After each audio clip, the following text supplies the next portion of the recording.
Buenos días, mis hermanos. Qué gusto verlos, escucharlos. Estamos aquí estudiando ya el segundo capítulo de Amós. Todavía acuérdense que es uno de los profetas menores, entonces vamos a estar estudiando esta porción de la Biblia. Ayer empezamos con el capítulo uno y vimos la fórmula de juicios y dichos y cómo se escribieron y organizaron gramáticamente también y por tema inclusive. Fascinante ver la inspiración del Espíritu Santo, ¿no? Cómo Dios inspira las escrituras, que muchas veces de manera ya, me parece inocente o muy superficial, pensamos que es solamente que Dios le da el mensaje a los escritores y ellos iban escribiendo. Pero resulta también que Dios los guiaba a esta gente en el mismo arreglo eh, de gramatical de las escrituras. Y resulta, no sé si se acuerdan, pero hace un tiempo estuvimos hablando de lo que es un quiasmo. Alex nos recordó entonces también cómo es que se llamaba. Todo el libro de Amós está organizado también de esta forma. Si quizás mañana o otro día antes que terminemos, le voy a compartir una gráfica para que la tengan en mente de cómo es el arreglo del libro completo. Y esto pasa porque Dios inspira a estos escritores a hacerlo entonces también de esa forma. Entonces, el arreglo no era por capítulos y versículos, era por la forma, la estructura gramatical que tenía el libro. Entonces, en estos primeros capítulos, en el uno y 2 particularmente, hay una serie de fórmulas, por decir, que Amós nos está escribiendo aquí. Entonces son estos juicios, ¿verdad? Contra las naciones y todas tienen más o menos esta estructura. Hay una introducción. Entonces dicen todas, así dice el Señor, ¿verdad? Y Beto estaba hablando de eso ayer en el versículo 3, en el 6 y así en otros. La otra parte de la fórmula es por tres pecados y por el cuarto no anularé el castigo, dice. Entonces, también hablamos ayer que esto lo que es, no es que son cuatro pecados en particular o el cuarto que es más grande que los primeros tres, sino que simplemente había una abundancia de pecados. Estaban pensando todo el tiempo en lo malo, en el pecado. Después dice porque, entonces da la razón, la descripción más bien de la transgresión. Y después viene, por eso yo, estas son las fórmulas que está diciendo. Así dice el Señor, por tres pecados y por el cuarto no anularé el castigo. El otro es, porque hicieron tal cosa. Después dice, por eso yo, entonces enviaré fuego, consumirá la fortaleza. Ese es el castigo que les iba a mandar. Entonces, todos estos traen esta misma fórmula. Eso nos ayuda como a ver por repetición también qué es lo que está pasando en el tiempo de Amós. Pero entonces resulta también que no son así como arbitrariamente también escritas, ¿no? Sino que hay dos patrones más o menos de dichos, de juicios. Miren qué interesante. Por ejemplo, el primer par, que son los juicios contra Damasco y contra Gaza, describe el castigo de una forma un poquito más larga. Y termina diciendo, así dice el Señor, en el versículo 6 y 8. Y en el otro par, cuando habla de Tiro y de Edom, y de Judá también después, la descripción es corta, la descripción del castigo es corta y solamente dice enviaré fuego. No dice lo que va a pasar entonces después. Y no tienen la fórmula que dice así dice el Señor. Entonces, lo que quiero decir con todo esto es que hay una estructura planificada por el Espíritu Santo que se le da al profeta para que escriba y nos ayude a nosotros a entender un poquito mejor lo que está pasando. ¿Qué quiere decirnos el profeta entonces con todo esto? ¿Ok? Entonces, ¿quiénes son estos pueblos? ¿Dónde están estos pueblos? Ciudades, países completos, territorios completos. Entonces, si ven el mapa, se dan cuenta que no, los juicios no son solamente contra el pueblo de Israel o Judá, sino que son con los pueblos vecinos también. Entonces, por ejemplo, tenemos a Edom, todos estos son tras Jordania, ¿no? Del lado oriental del Jordán. Tenemos a Edom abajo en el sur, a Moab, Amón, Damasco está por allá arriba, Tiro, que está más allá. Entonces, los juicios que está hablando en el capítulo 1 también sobre todo, parece que fueran juicios que violaron inclusive pactos de guerra. Acuérdense que hay, hasta en las guerras supuestamente hay reglas, ¿verdad? Todavía las tenemos, las Naciones Unidas tienen unas reglas de ese tipo. Pero aquí las cosas que hicieron estos pueblos eran atroces, horribles, y Dios los trae a juicio. Entonces, capítulo 2 versículo 1 así dice el Señor. Por tres pecados de Moab y por el cuarto no anularé su castigo. Entonces otra vez, Moab está allá, Moab no es de las tribus de Israel, él está allá en otro lado. Será más o menos descendiente también, porque todos somos descendientes de allá del principio, pero era otro pueblo. Y sin embargo, Dios entonces está enjuiciando a Moab por la manera como trató a Edom, que es otro pueblo de que está allá aparte. Entonces, las naciones vecinas que no son hebreas son acusadas de tratos inhumanos, de idolatría, de, de, de andar mal los unos con los otros, de tratarse mal los unos a los otros. Eso me parece muy importante porque Dios está enjuiciando a esta gente por la manera entonces como trata al prójimo. Y nosotros vemos que también Jesús dijo, bueno, los gobernantes de este mundo se enseñorean, ¿verdad? Y maltratan y abusan y hacen cantidades de cosas con el pueblo. Entonces, Dios se da cuenta de eso. Dios sabe. No es solamente el juicio, es para todo el mundo, para toda la humanidad. Y nosotros tenemos un deber, más que todo, entonces, porque somos cristianos, ¿verdad? De tratar bien a nuestro prójimo.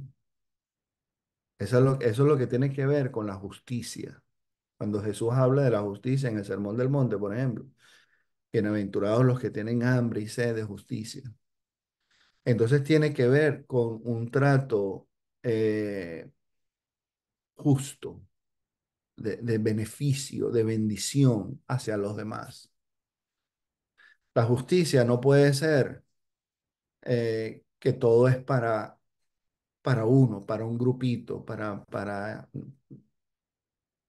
unos seleccionados, supuestamente, sino que por lo menos en la iglesia nosotros tenemos que estar pendientes de que todo el mundo esté bien, inclusive, como en este caso, hasta los vecinos, el que no le gusta la iglesia, el que le seguimos invitando y no llega nunca. A toda esa gente, entonces también tenemos que tratarlas bien. Y lo que ellos hagan allá afuera, los unos con los otros, va a ser juzgado por Dios porque está siendo visto por Dios. Dios sabe lo que está pasando.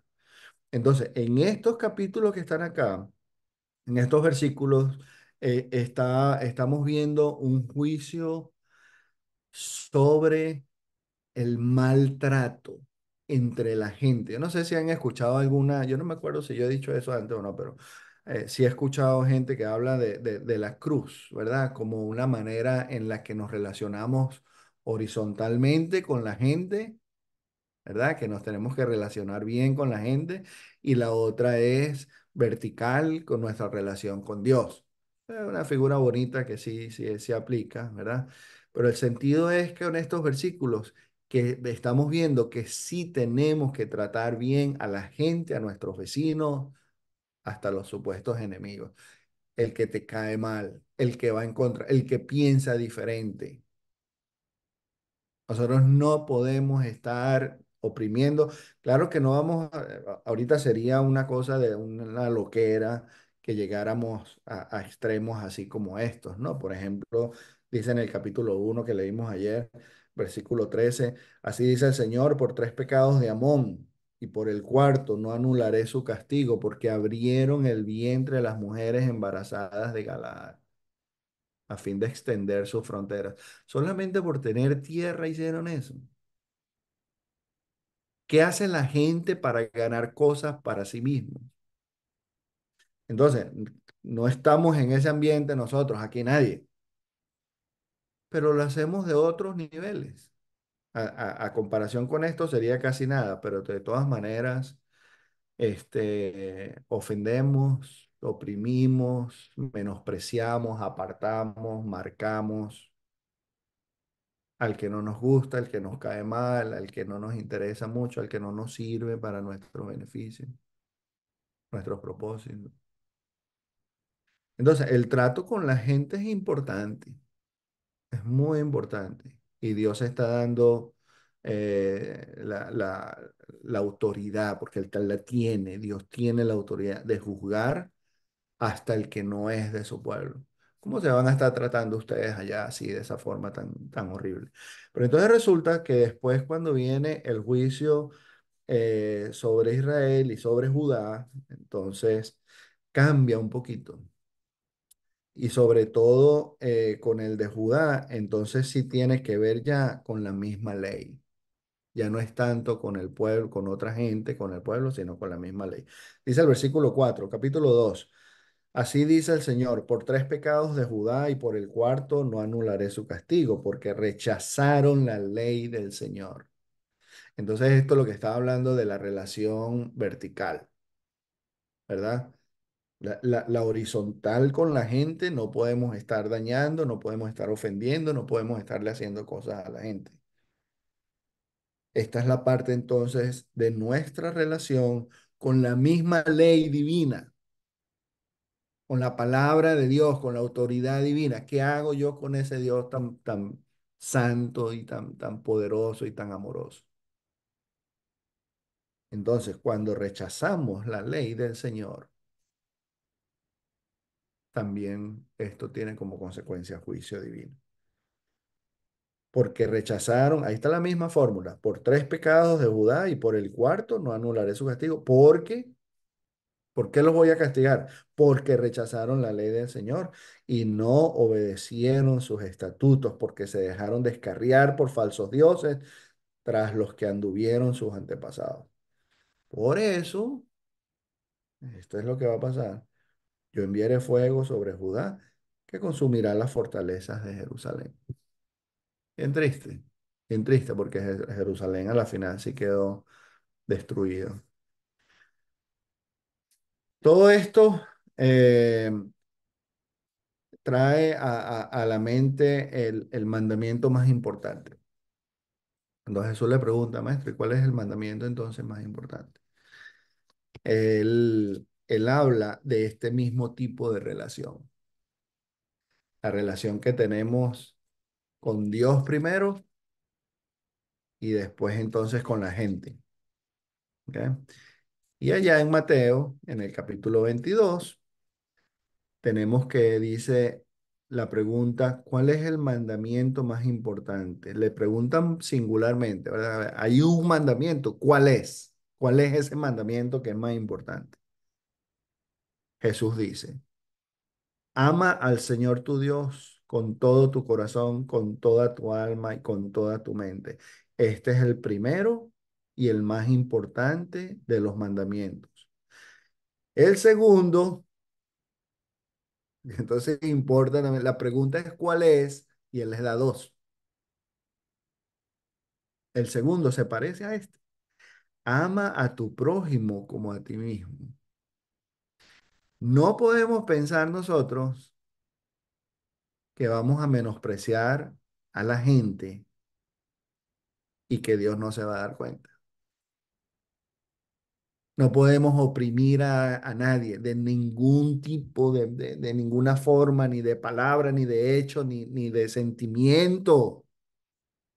La gente importa, porque la gente fue creada a la imagen de Dios. No eres solamente tú, todo el mundo importa. Entonces, estos juicios, estas sentencias de Amós, están dirigidas para la gente que trató mal a su prójimo y para los que desobedecieron a Dios y a su palabra. Miren, cuando piensen en alguien, piensa de la mejor forma, porque de la manera que tú pienses de esa persona es como la vas a tratar. Si tú estás pensando todo el tiempo en crítica, en apuntar, en que no me gusta, me cae mal y qué fastidio, eso es lo que va a salir cuando lo ves, cuando habla. Eso es lo que está en tu corazón. Y Dios sabe. Entonces, vamos a amarnos, vamos a tratarnos, a respetarnos, a valorarnos, como Dios lo hace contigo, como Dios lo hace con nosotros, como Jesús te ve. Así es como tenemos que tratar al otro, al hermano, a la hermana en la iglesia y a la vecina que está allá afuera también. Y sobre todo, entonces, también, por supuesto, cuando amamos a Dios por sobre todas las cosas, entonces eso nos ayuda a obedecer, a hacer las cosas con intención, con placer, con gozo. Y nos gozamos, qué lindo cuando se reúnen los hermanos, ¿verdad? Qué bueno cuando habitan los hermanos en armonía. De ahí viene eso. No podemos estar peleando, no podemos estar diciendo cosas con bandos, con grupitos, con gente que entonces es todo el tiempo criticando al otro porque no son como tú, porque eso no agrada a Dios y viene juicio. Entonces vamos a hacer las cosas de corazón, de verdad, dejando que Dios no nos ayude y te ayude a ti individualmente. Yo quiero tratar bien, con respeto, con dignidad a la gente, quien quiera que sea. Viene el pobre, no lo sientas atrás allá de último, que huele mal. Ah, bueno, siéntate para allá, ya ahorita venimos a todo el mundo merece dignidad, especialmente la familia de la fe. Vamos a orar. Padre, gracias. Te damos muchísimas gracias por tu palabra, que siempre nos enseña, siempre nos guía. Lámpara es a tus pies, tu palabra es luz a nuestro camino.